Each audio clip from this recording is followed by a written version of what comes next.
was one of the most feared combat aircraft of World War II. Yet throughout its dramatic history, it was plagued by an early reputation as being far too dangerous to fly. The B-26 Martin Marauder. I was just petrified when I realized here I was on an air base full of those creatures, and I was going to have to be a pilot in one of them.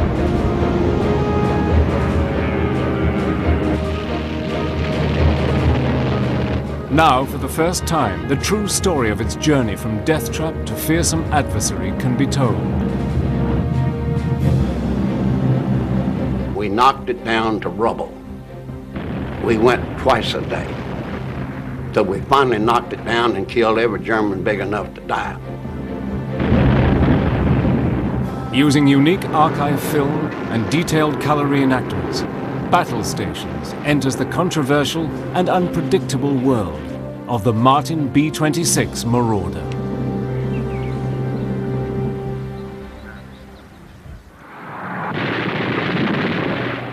After the end of the First World War and the Treaty of Versailles, America was determined to stay out of international disputes. It adopted a policy of go it alone and retreated into a long period of isolation. For almost 20 years, the US armed forces fell way behind those of modernizing Europe. In Europe, air superiority was recognized as the key to successful modern warfare. It was a time of major technical developments, with new theories and tactics for the new generation of fighter bombers.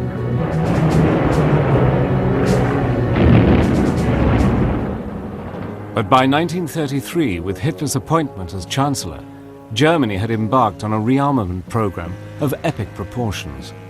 The Nazi machine began to replace all its old warplanes and produce a new generation of bombers. Yet across the Atlantic, American aviation remained very much the world of the small-town barnstormers. Latest American aeronautical innovation was geared towards luxurious commercial use, with new stylish all-metal aircraft like the Boeing 247 and the DC-3. America's air power was simply not up to modern air combat standards. America pays too little attention to the rise of Nazism in Europe, and too late does it identify the danger of Japanese expansionism. Now, one of the consequences of all this isolationism is that America had fallen behind in several key military areas, and aircraft was one of these. And on the eve of war, the Americans knew that they had to catch up, and fast. So in March 1939, a competition was urgently held for a new high-speed and heavily armed aircraft. The history on it is that the brass and the Air Force wanted a medium bomber with speed that could more or less defend itself without fighter escort, and was fast enough to evade fighters.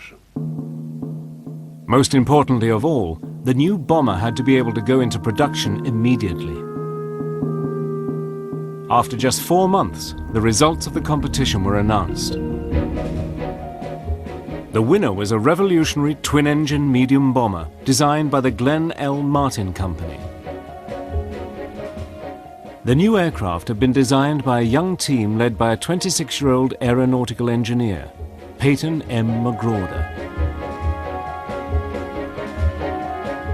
Marauder's radical new design was a sleek, heavily armed aircraft incorporating the latest aeronautical technology with short wings for high-speed performance. The aircraft had a top speed of 300 miles per hour. With developments in Europe causing increasing alarm, the US Army Air Corps was now under pressure to rearm and needed immediate delivery. Taking an unprecedented step, Martin's design was ordered to go straight from the drawing board into production. There would be no prototype for testing. This unique, off-the-shelf purchase was to sow seeds of disaster in the years to come.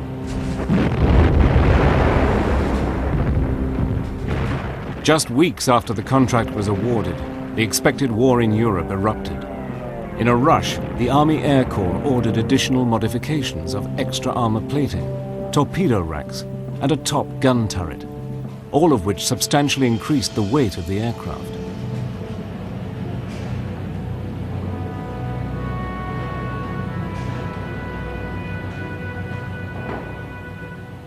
But there was no time for any evaluation or testing.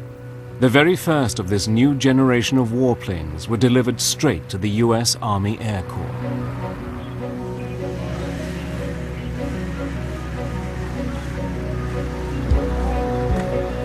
My first impression going out to the flight line and joining with the first pilot, the instructor pilot, was that I was getting into something that would be the most modern that I had envisioned of anything flying up to that point. And so I knew that I was in something different when I first climbed into that cockpit area. My first impression that compared with what we'd been flying, it was a large aircraft. And I had had no experience in an airplane that size. Also, it looked somewhat formidable with its four-bladed props and its guns in the tail and the guns around the body of the fuselage and a little gun in the navigator's compartment. So it was a forbidding-looking airplane. Cowl flaps open. Open. Marauder was an innovator and incorporated many new advanced design features, which included tricycle landing gear, an all-plexiglass nose, and the latest electrical bomb sight. Crew, stand by for takeoff. All right, here we go.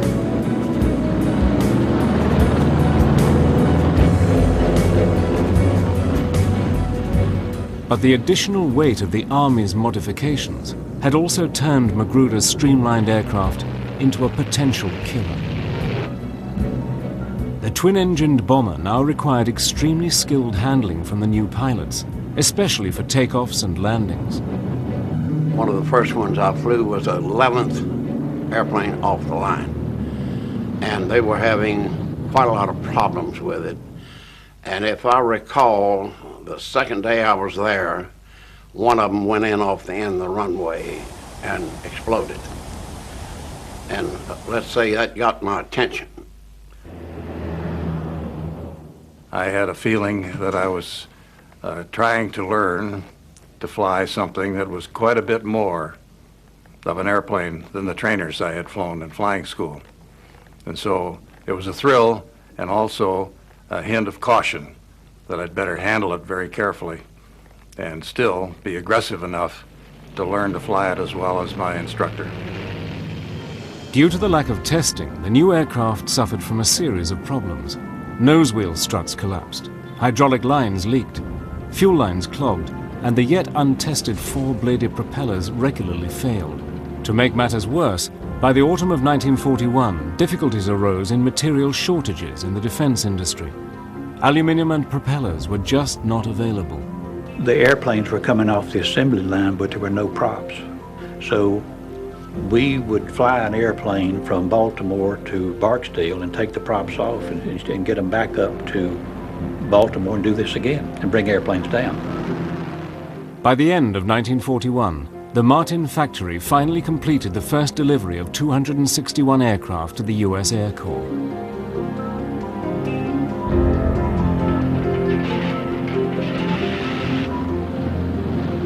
The delivery was just in time to be deployed in the front line of American forces in the desperate days after Pearl Harbor. New pilots were now urgently needed for combat, but within months, this aircraft was proving too hot to handle, with an alarmingly high number of deadly accidents. The B26 Marauder quickly gained the notorious reputation as the Widowmaker.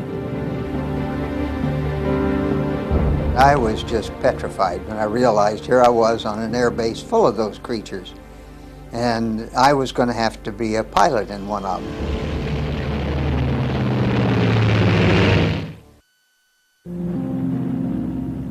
In February 1942, The Martin B-26 Marauder had its baptism of fire in the Pacific War. This was the most advanced medium-range bomber in the world, but early combat operations were marred by one disaster after another.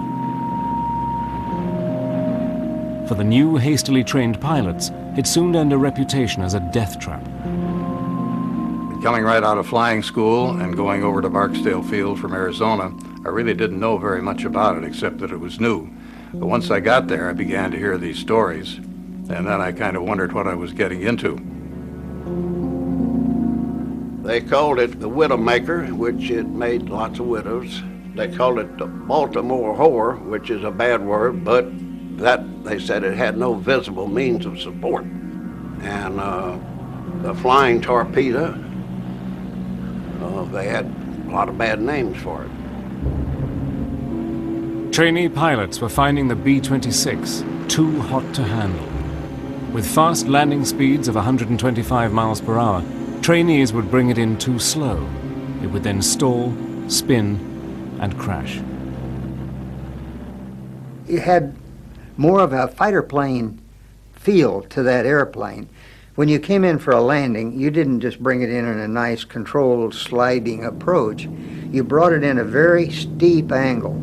And then at the very last minute, you would flare it out. And if your timing was right, you would kind of grease it on. If not, you'd splatter it pretty hard. Or if you did it too high, you would hit pretty hard. Pilots in training were having serious problems learning to fly the new bomber. I actually had 10 of them walk in one morning and place their wings on my desk. And they got the choice of being mess officers or going down to Trinidad and flying B-18s on sub-patrol. We had 5 or 6 pilots that finally gave up flying. They just refused to fly any more combat.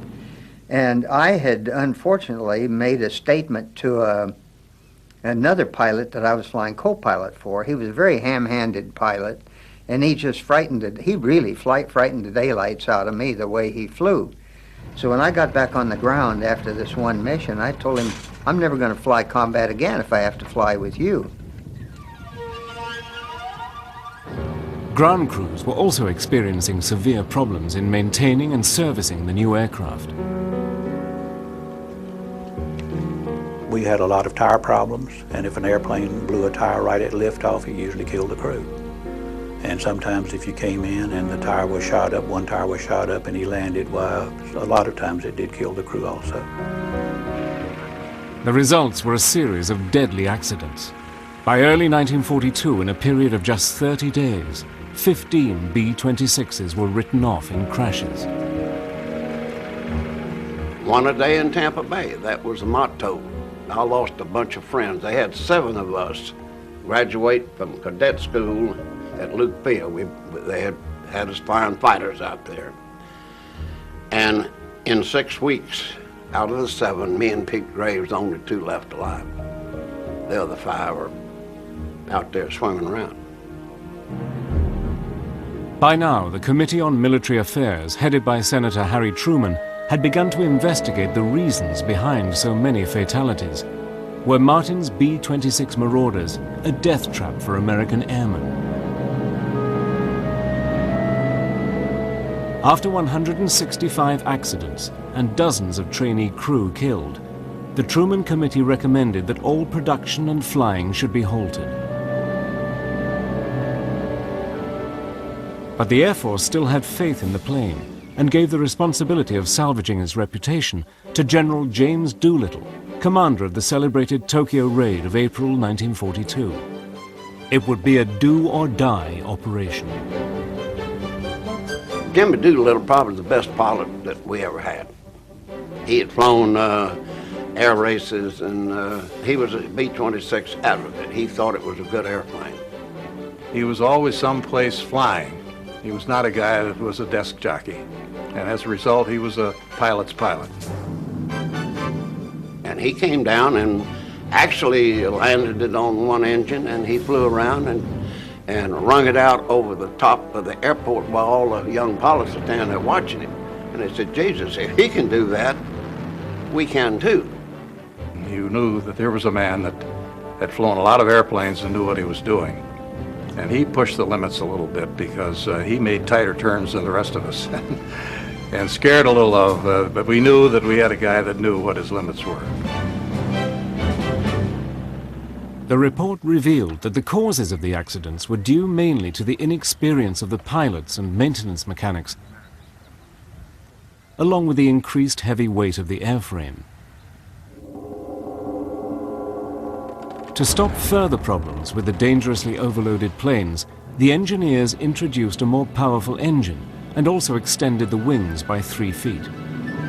This made the plane much easier to control, especially takeoffs and landings.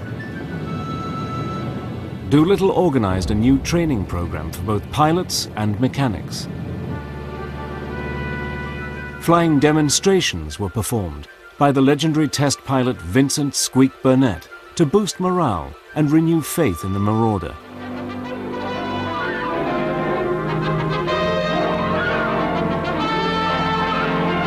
Here's the checklist, sir. Take a look, Jim. Since you're going to be a B-26 pilot, that's your Bible. Left landing gear and wheel well check. Well, that U-lock the crew member's removing is a safety precaution we have to prevent anyone from raising the landing gear while the ship's on the ground. You don't mean to tell me that's ever happened? That and worse. Now get on with that checklist and see that none of those other things ever happen to you. You fly her for a while, Jim. Get the feel of the controls. See how easily she handles. Controls are easy, aren't they? Smooth as a GI haircut. Doolittle's training program had rescued the B-26 from congressional action. But the stigma of the Widowmaker would not go away. The Marauder would have to prove its critics wrong where it mattered, in combat. And now the moment had come, as the B-26 Marauder headed for war in the deserts of North Africa.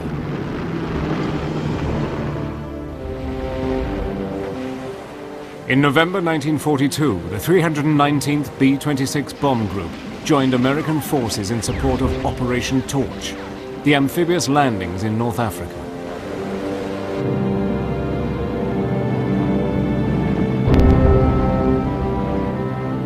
But using the new medium bomber for low-level ground attack operations could be disastrous.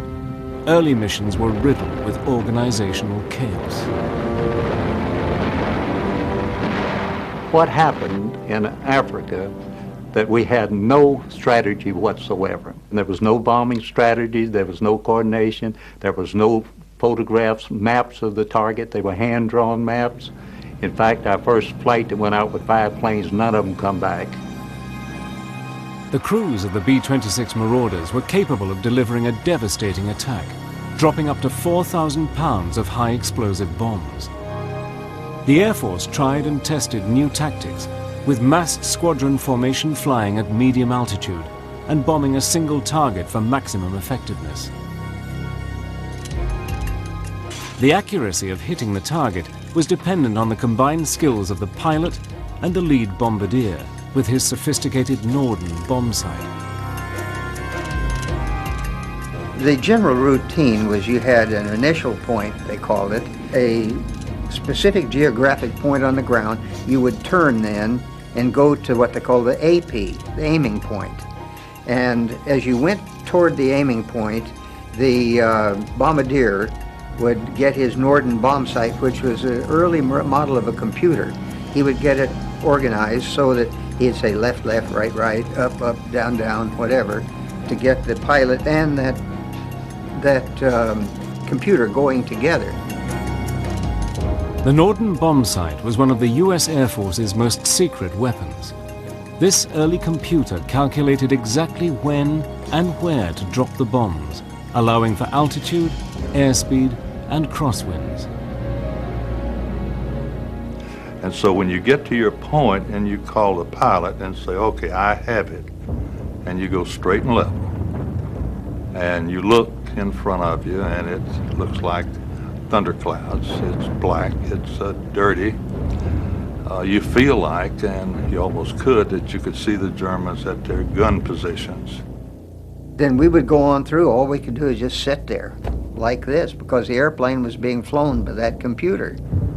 It's a moment of truth where everybody has to stop wiggling around trying to evade the flak and wade through. You lean over, and when you do, you go for the eyepiece and you're watching the crosshairs that are moving. You stop them, and that means you've corrected to the ground speed. And when they get together, the bombs are gone.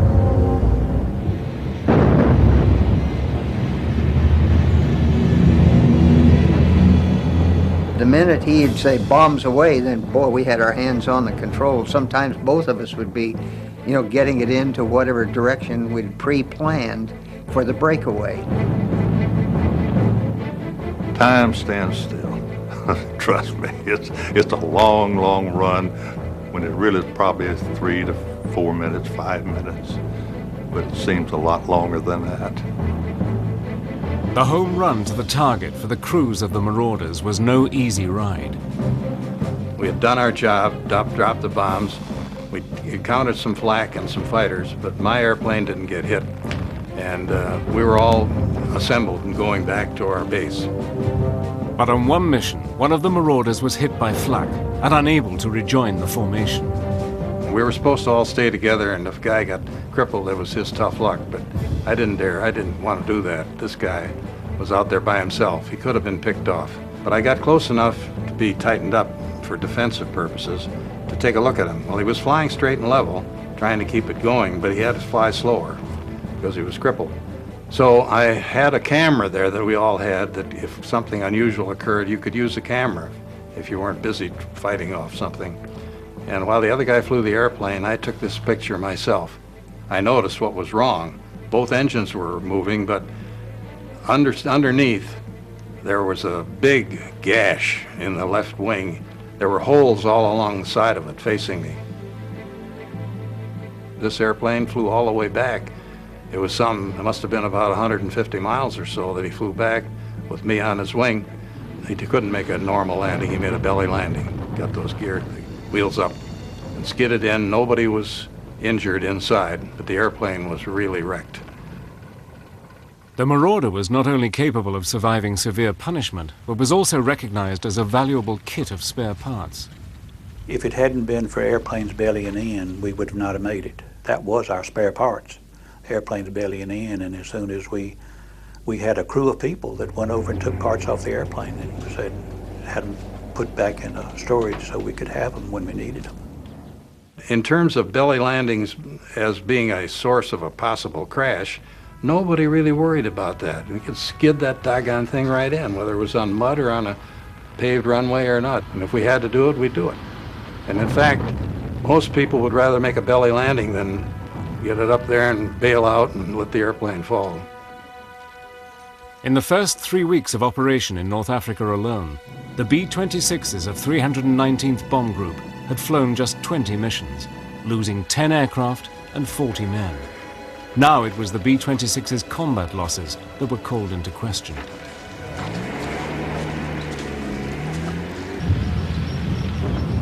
Within weeks, the American forces in North Africa had joined the British 8th Army in defeating the feared German Afrika Korps.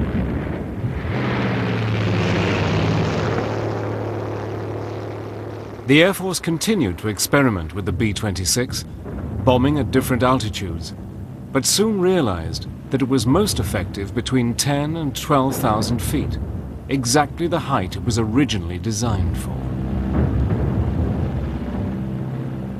The first 3 or 4 missions, we went from the deck up to about 3,000 to 4,000, 5,000. Still wasn't enough.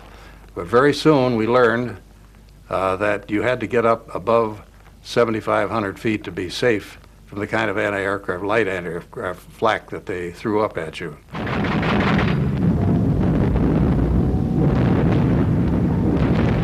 You knew you were going to be attacked coming out of the target area. So you had to get back into tight formation quickly so that your gunners would have the mass effect for the German planes who were coming trying to attack us. They'd like to have us scattered out and pick us off one at a time. And so we didn't want to have that happen. The B26 Marauder had proved to be a tough and durable aircraft. We had them come back with half the tail shot away and engine shot out. And 26 would absorb a lot of damage. It just seemed to me like that engine was well built. It would take a lot of beating.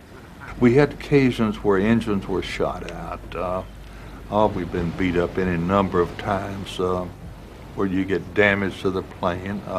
There are even occasions where parts of the crews were killed. The plane came back. The Marauder was fast earning a reputation as a deadly precision bomber. And at the Casablanca Conference in January 1943, Winston Churchill persuaded Roosevelt to continue with the Mediterranean campaign to force Italy out of the war and draw German forces from the Russian front, preparing the ground for the invasion of France. In the Allied invasion of Italy, Martin's Marauders would add another deadly chapter to their history by taking part in one of the most famous and controversial conflicts of the Second World War, the battle for Monte Cassino.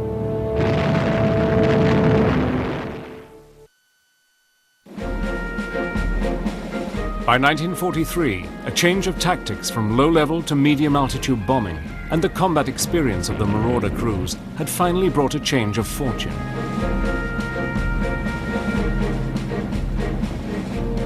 The Marauders were having increasing success on their bombing missions, but flying into enemy flak was always a terrifying experience. We could look ahead, and I remember saying to the pilot, I nudged him, I said, "What in the hell is that?" He looked at it and he said, "You've seen flak before."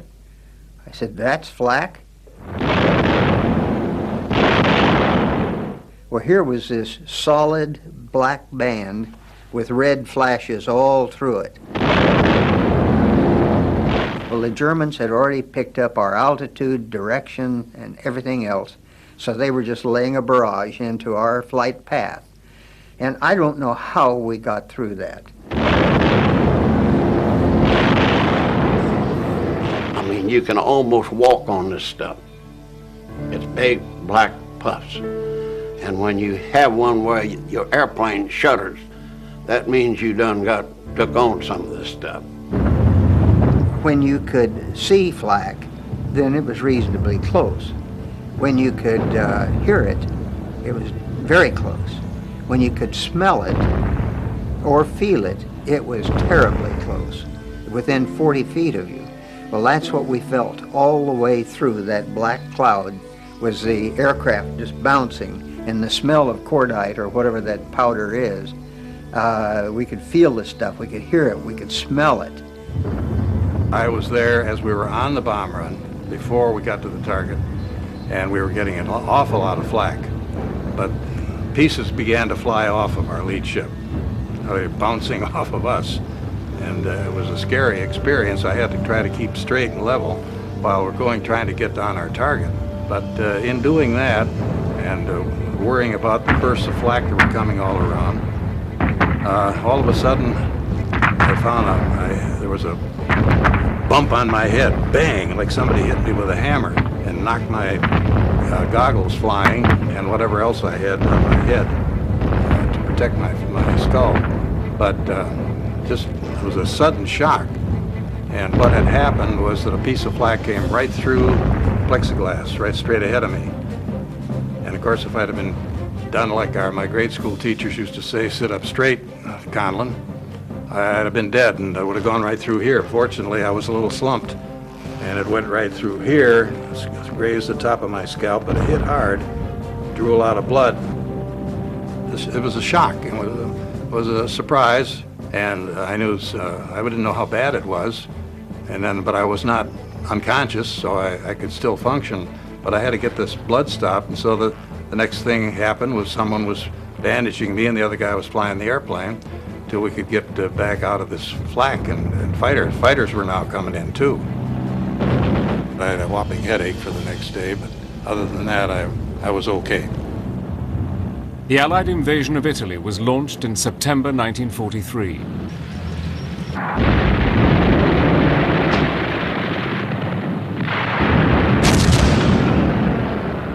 In an attempt to hold the threatened city of Rome, the Germans constructed a series of defensive lines.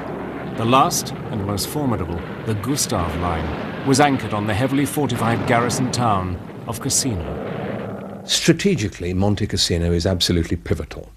It's a formidably strong mountainous area right in the middle of the Gustav Line, which protects the direct route for the Allies to take Rome. Now, what had happened in early 1944 is that not only had a direct assault on the Gustav Line failed, but the Allies had tried to get round it by going to Anzio, and that also had stalled. So one way or the other, they were going to have to solve the problem of Monte Cassino. Throughout the weeks of heavy fighting, the sacred monastery of Monte Cassino had been left untouched. This 5th century monastery, founded by St. Benedict, was internationally renowned as a place of holiness, culture, and art. But the Allies suspected that it was the base for the German defenders. In a highly controversial move, it was ordered to be destroyed. And of course, all the Catholic people and all totally freaked out because you ain't supposed to do that. You know, it's a shrine.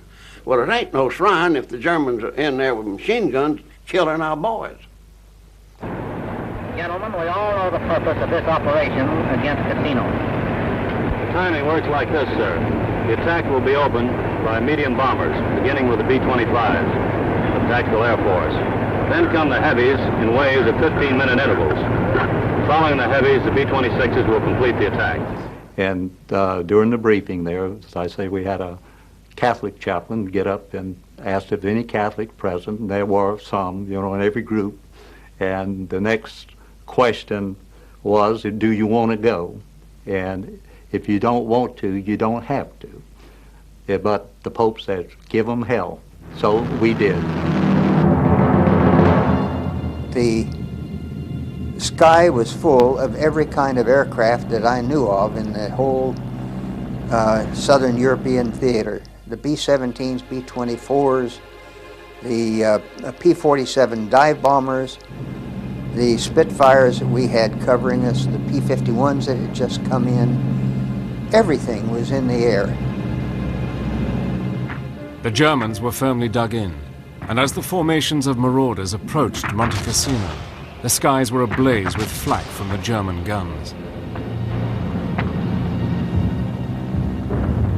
We're getting shot up pretty good, but you see, the pilot, he don't see a lot. In other words, he goes up there on the lead ship. Now, he flies the airplane up to this bomb run, and at that point, this Norden bomb site takes over. Well, I remember seeing the casino. It was a white building sitting up there, and to me it looked like a white picket fence, you know, around it. And we made our bomb run, and as we was making our bomb run, we came in and we dropped our bombs, and I could see them exploding from one end to the other of the casino, and nothing but dust underneath there.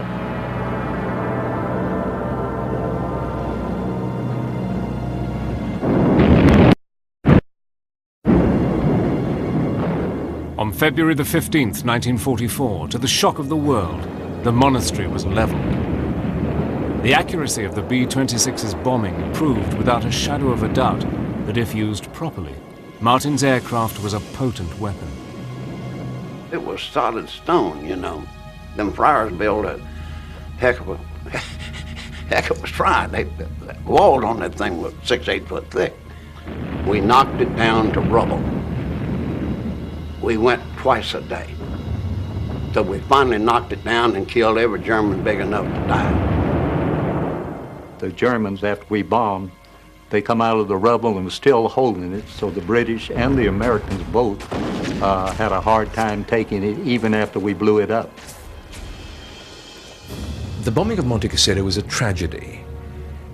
Ironically, the bombing itself worked reasonably well. The B-26s did a good job, the bombing was quite accurate, and the monastery itself was leveled. The Germans then occupied the ruins, and the Allies simply weren't able to get them out of the ruins. Thus, although the bombing worked in the short term, the Allied operation to smash a hole through the Gustav Line failed. It was, however, a turning point for the Marauder. The introduction of the new Norden bomb sight, the quality of bombs it could deliver, and the speed and handling of the aircraft had all combined to make it a formidable machine. The Marauder could now literally deliver bombs on a button. Following the Mediterranean campaign and the fall of Rome, the B-26 Marauder and its crew's reputation was growing from one victory to the next. Despite its notorious birth as the flying coffin, the Marauder was proving to be an outstanding aeroplane and feared adversary. The improved bombing accuracy and switch to medium-altitude tactics meant that the Marauders had now come into their own. D-Day would provide the Marauders with new challenges. The B-26s were called upon to soften up the enemy in an intense pre-landing bombardment. They played a key role attacking German troop movements, communications, and defenses. Marauders of the 9th Air Force fly over the invasion surface fleet, past the beachhead to strike at enemy concentrations. And when the Allies invaded southern France, the B-26s helped to neutralize the heavily fortified southern French ports of Bordeaux and Toulon. Designated as a fortress by Hitler, the port of Toulon was dominated by hundreds of shore batteries and anti-aircraft guns. If the harbor was to be captured, the guns had to be destroyed.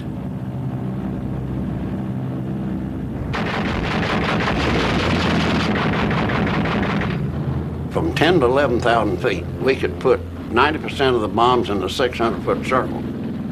We could hit the target, we could defend ourselves, and hit it and get back.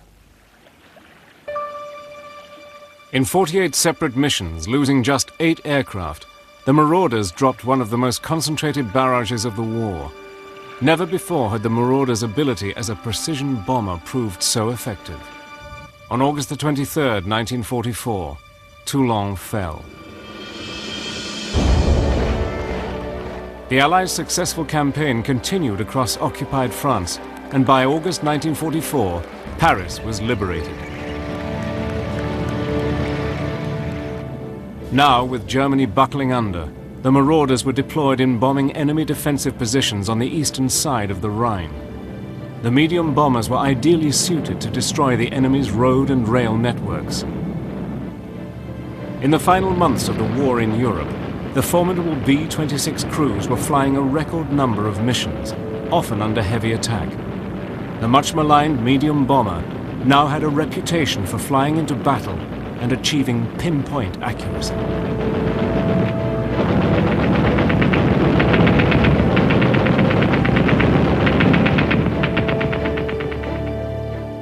The Marauder was also admired by its crews for its strength and ability to take intense punishment. Towards the end of the war, on a bombing mission across the Rhine, B-26 bombardier Charles Meuse had an experience he will never forget. We were just 20 miles or so from Strasbourg, and we took a hit. Then the next hit, we got, I think, was in the Bombay. And at that point, we realized that we were hit. We were not going to make it. It was chaotic. You know, neither engine was doing what it was supposed to do. We had fire. I could see the fire. You know, there was no mystery about it. The co-pilot was sitting, trying to get out, which he couldn't, but his parachute strap had caught on the seat. The release to the co-pilot's seat was between the pedals. I could reach it. I did reach it. I pulled her sideways, and he went backwards. After successfully releasing the co-pilot, Meuse was able to make his escape from the bombardier's position. So we got the co-pilot. He was the first one out. We got him through. The top turret gunner was dead. The tail gunner and radio gunner made their dramatic escape, bailing out past the landing gear, leaving just Meuse and the pilot in the plane. We were trying to debate whether or not we would stay with the plane because we could see the Rhine River and we could see safety and home. we finally got to the point saying, no, we're gonna take the way out, and out we went. I remember the tremendous quiet as you're hanging on a parachute, swinging gently in the breeze, you hope, and everybody's gone, everybody's left you. I was not heroic. I knew when I was caught, and I stopped and promptly showed my hands and stood still, and so then it was taken prisoner. Muse was captured along with the rest of his crew. They spent the last few months of World War II as prisoners of war. In May 1945, victory over Nazi Germany was complete. By the end of the war, the record of the Marauders was outstanding. Its bombing accuracy had made an important contribution to winning the war in Europe. The B-26 had made aviation history. With an enviable record for survival, its actual combat losses were fewer than any other Allied bomber in the war. Dogged by its reputation as a Widowmaker from cradle to grave, this remarkable plane was tragically buried without the military honors it so richly deserved. With the war over in the late autumn of 1945, the 500 remaining B-26s were blown up for scrap in Germany. Ironically, the aluminium was collected to help rebuild the devastated German metal industry. I would say that considering its birth, when it came out and how many people it killed, it was a bad airplane. Now, as we learned to fly it, and as the mechanics learned to maintain it, it became a good airplane. You'd have holes all over the airplane and still it was flying. Come home on one engine, fly almost the whole distance on it. And that was a pleasant surprise. And so that we kind of loved that airplane after seeing what it did for us in so many missions. That was probably one of the greatest aircraft that we ever had in the military in those days. In terms of its ability to take a terrible, terrible beating. And that was one thing that made it tenable for us to fly that airplane and keep on flying it, because we knew that sucker would bring us back. You know, it might be hard getting back, but it would get us back.